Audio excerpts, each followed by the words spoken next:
मित्रों, वंदे मातरम, जय हिंद, नमस्कार। मैं हूं अनिल यादव। आपका स्वागत है हमारे यूट्यूब चैनल गुरुजी स्टडी अड्डा फॉर यूपी टेट के लिए विशेष चैनल पर। तो मित्रों, इस वीडियो में हम लोग खास तौर से यूपी टेट के लिए मनोविज्ञान का अध्ययन करेंगे। और मनोविज्ञान जो है मित्रों, हम शुरू कर रहे हैं खास तौर से यूपी टेट के लिए, जो कि बिल्कुल जीरो से शुरू करेंगे और यूपी टेट के सिलेबस के अनुसार शुरू करेंगे। तो चलिए मित्रों, सबसे पहले हम लोग देखते हैं मनोविज्ञान। तो यदि हम मनोविज्ञान की बात करें तो सबसे पहले मनोविज्ञान का विकास किस प्रकार से हुआ, इसका उद्भव कहाँ से हुआ, इसकी ऐतिहासिक पृष्ठभूमि क्या है, इसको जानना बहुत जरूरी होता है। क्योंकि जब आप जड़ को पकड़ेंगे तभी आप शाखाओं पर पहुँच पाते हैं। तो मित्रों देखिए, सबसे पहले हम देखते हैं मनोविज्ञान का इतिहास। तो मित्रों देखिए, मनोविज्ञान के इतिहास में मनोविज्ञान ने अन्य विषयों की तरह विकासशील है। जैसे कि सामाजिक विज्ञान विकासशील है, ठीक उसी प्रकार हमारा मनोविज्ञान भी विकासशील है।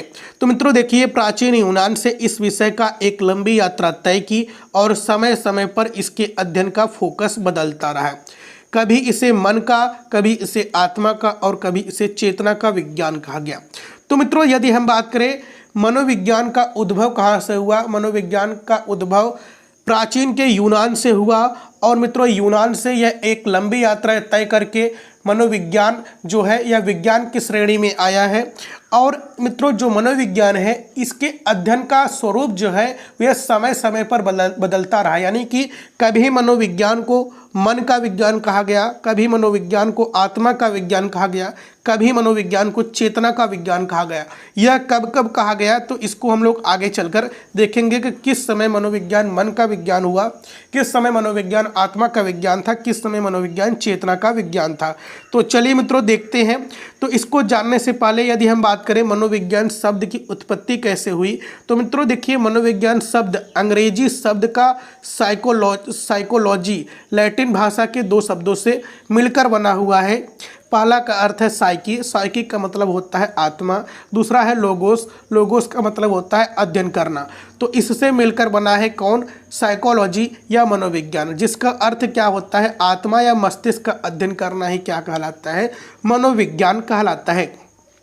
चलिए मित्रों हम लोग देखते हैं मनोविज्ञान इतिहास को चार भागों में बांट सकते हैं। तो मित्रों जो मनोविज्ञान का इतिहास है इसको कितने भागों में बांटा जाता है, तो इसको चार भागों में बांटा जाता है। तो ध्यान दीजिए मित्रों, पहला पॉइंट है प्राचीन यूनान से 16वीं शताब्दी तक। यानी कि मित्रों जब यूनान की उत्पत्ति हुई, यूनान के उद्भव से जब मनोविज्ञान का विकास होना शुरू हुआ, तो तब से लेकर 16वीं शताब्दी तक मनोविज्ञान कैसा विज्ञान था। तो देखिए मित्रों, प्राचीन यूनान से 16वीं शताब्दी तक मनोविज्ञान जो है यह मित्रों आत्मा का विज्ञान था।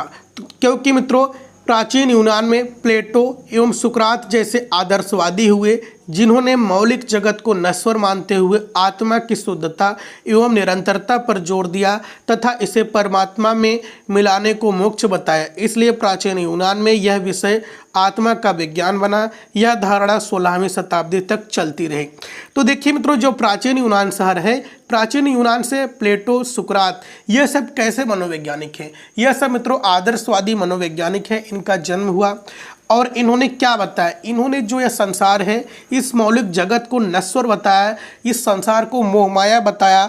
और इस संसार की मोहमाया से दूर होने के लिए, मोहमाया से छुटकारा होने के लिए किसको जरूरी बताया, तो आत्मा की शुद्धता को जरूरी बताया। आत्मा की शुद्धता पर इन्होंने जोर दिया। जब आत्मा शुद्ध होगी तभी आपको क्या होगा, मोक्ष होगा, मोक्ष मिलेगा। मोक्ष का मतलब इस संसार से मुक्ति मिलेगी, आपको इस संसार में दोबारा जन्म नहीं लेना पड़ेगा, इस संसार की मोहमाया से आपको छुटकारा मिल जाएगा। ऐसी विचारधारा किसकी थी, तो ऐसी विचारधारा आदर्शवादी प्लेटो और सुकरात जैसे मनोवैज्ञानिकों की थी। तो चलिए मित्रों हम आगे बात करते हैं प्राचीन यूनान में यह विषय कब तक प्रचलित रहा। तो यह विषय जो है मित्रों 16वीं शताब्दी तक प्रचलित रहा, जो यूनान की यह विचारधारा है। इसीलिए मित्रों 16वीं शताब्दी को मनोविज्ञान का आत्मा का विज्ञान कहा जाता है। चलिए मित्रों देखते हैं दूसरा पॉइंट है कब मनोविज्ञान मन का विज्ञान हुआ। तो मित्रों मनोविज्ञान जो मन का विज्ञान हुआ यह 17वीं शताब्दी में हुआ और यह अवधारणा मित्रों 18वीं शताब्दी तक चलती रही। यानी कि 200 सालों तक मनोविज्ञान मन का विज्ञान बना रहा। क्यों बना रहा इसकी आगे हम चर्चा करेंगे। सबसे पहले मित्रों हम लोग आगे देखते हैं। 17वीं शताब्दी के शुरुआत में इटली के पंपोलोजी ने मनोविज्ञान को मन का विज्ञान कहा और अगली 2 शताब्दियों तक यह मन का विज्ञान बना रहा। देखिए मित्रों, जो 16वीं शताब्दी में क्या कहा गया, 16वीं शताब्दी में मनोविज्ञान को आत्मा का विज्ञान कहा गया। लेकिन मित्रों जब 17वीं शताब्दी आई तो पंपोलोजी व विभिन्न वैज्ञानिकों ने जो 17वीं शताब्दी थे, इन्होंने कहा कि जब आत्मा दिखाई नहीं देती है, आत्मा तो का कोई मतलब नहीं होता है। जो व्यक्ति है जिसका जो मन करता है वह उसके मन के अध्ययन को क्या कहते हैं मित्रों, हम मनोविज्ञान कहते हैं। यानी कि जो व्यक्ति जिसका मन क्या कहता है, किस अवस्था में मन के प्रकारों के, मन के विषयों के बारे में अध्ययन करना, व्यक्ति के मन में निहित छुपी हुई बातों को जानना, मन का विकास करना ही क्या कहलाता है मित्रों, मनोविज्ञान कहलाता है। यह अवधारणा 17वीं शताब्दी की थी, जिसमें कि मित्रों रूसो, इमैनुअल कांट तथा लॉक आदि इस विचारधारा के समर्थक हैं। मन के विज्ञान के विचारधारा के समर्थक कौन है, तो रूसो है, इमैनुअल कांट हैं, जॉन लॉक हैं। और मित्रों देखिए, रूसो ने तो यहाँ तक कह दिया कि सच्ची शिक्षा वह है जो व्यक्ति के अंदर से प्रस्फुटित होती है।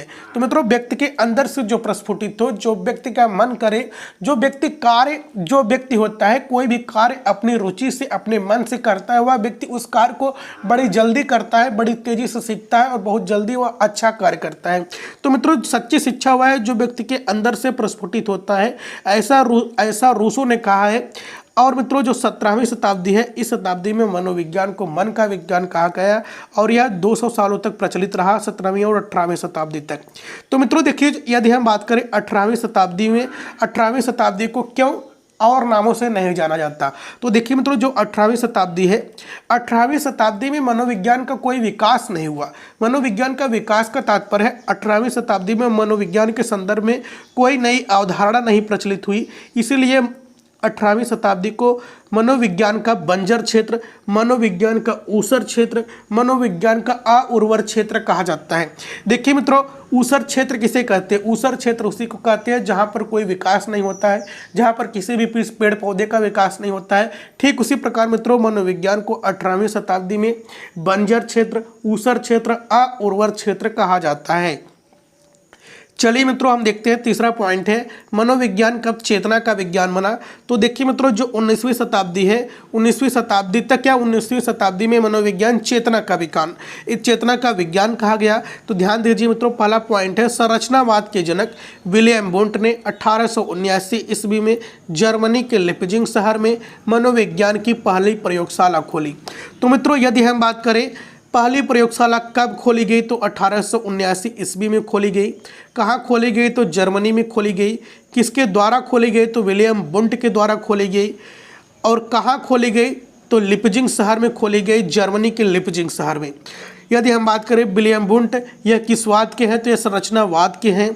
और मित्रों इन्होंने क्या किया, प्रयोगात्मक विधि से चेतना का अध्ययन किया और चेतना की एक संरचना बनाई।